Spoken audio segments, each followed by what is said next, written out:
6 kebiasaan unik si kecil yang baru lahir. Biar mama dan papa nggak bingung-bingung ini normal atau enggak ya? Yuk kita simak di video ini. Thank you, Mama.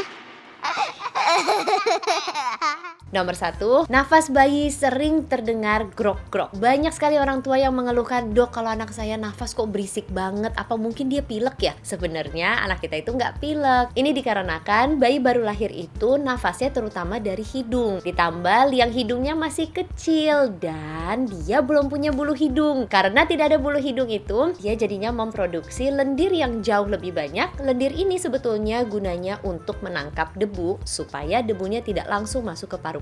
Kita nih sebagai orang dewasa tidak ada bunyi grok-grok dikarenakan kita sudah aktif, kita sudah berjalan, kita bisa bicara, kita bisa batuk. Nah, si kecil belum bisa seaktif itu, sudah bisa nangis sih, tetapi posisinya itu belum bisa duduk. Dia kebanyakan tiduran, jadi lendirnya lengket deh. Ini nih alasan si kecil kalau nafas bunyinya grok-grok. Jadi normal ya mama papa. Kebiasaan unik kedua adalah si kecil sering cegukan. Ini juga nih yang sering bikin mama dan papa panik. Padahal cegukan itu normal banget. Cegukan adalah refleks dari pergerakan diafragma. Bahkan percaya atau tidak, si kecil sudah cegukan sejak di dalam rahim mama. Banyak banget nih yang pas lagi USG tiba-tiba bayinya itu bergerak-gerak. Nah, ini sebetulnya si kecil sedang cegukan di dalam rahim. Segitu normalnya bahkan sudah terjadi sejak sebelum bayi lahir. Biasanya cegukan kira-kira sekitar 5-10 menit dan bayinya tidak terganggu kok. Dia masih bisa senyum-senyum, bahkan terdengar sangat lucu. Kalau sampai cegukannya itu lama banget, bisa sampai berjam-jam, tentunya harus dikonsultasikan ke dokter spesialis anaknya.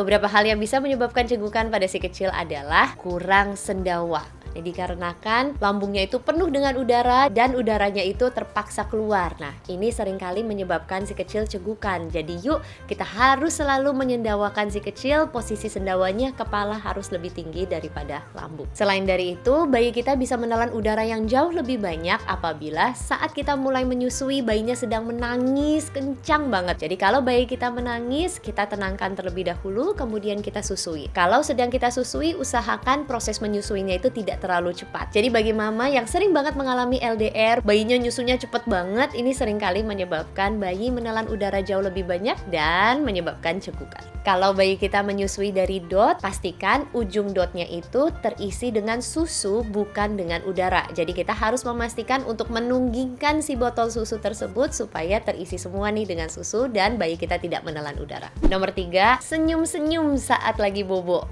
Lucu banget deh, bayi kita yang baru lahir sering banget pas lagi tidur senyum-senyum. Apa mungkin dia lagi mimpi ya? Jadi dikatakan bahwa ini adalah refleks saat udaranya bergerak di dalam perut seringkali menyebabkan dia refleks tersenyum. Nggak apa-apa, dinikmatin aja, tidak usah dianalisa kenapa dia tersenyum. Nomor 4, mata bayi seringkali terlihat masih jereng. Nah, sebetulnya ini adalah hal yang sangat normal. Bayangkan bayi kita itu di dalam rahim di kondisi yang sangat-sangat gelap. Sesaat setelah dia lahir, dia harus berakomodasi dan beradaptasi dengan ruangan yang sangat terang. Ini yang menyebabkan bayi kita itu butuh waktu untuk menguatkan terlebih dahulu otot-otot matanya. Jadi kira-kira anak kita masih akan terlihat jereng sampai usia 4-6 bulan. Kalau masih terlihat jereng lebih dari usia 6 bulan, yuk boleh didiskusikan dengan dokter spesialis anaknya. Nomor 5, bayi kita nangis terus. Jangan pernah menganggap bayi yang nangis itu sama dengan bayi yang lapar. Bayi nangis karena dia belum bisa ngomong ya kan mama papa. Jadi setiap kali dia merasa tidak nyaman, dia pasti akan menangis.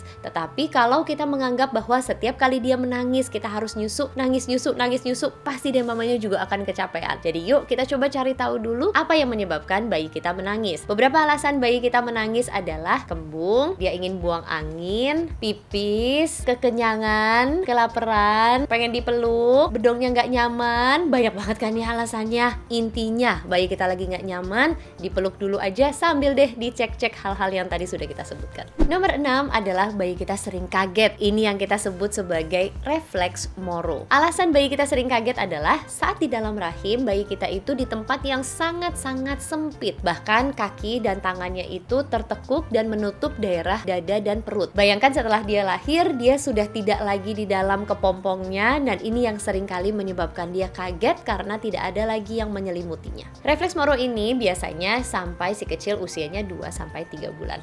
Salah satu trik untuk mengurangi kagetnya si kecil adalah dengan membedong bayi kita di daerah dada. Nah, mau belajar lebih banyak lagi tentang cara membedong, boleh banget nih check out video kita di sini. Semangat terus Mama Papa.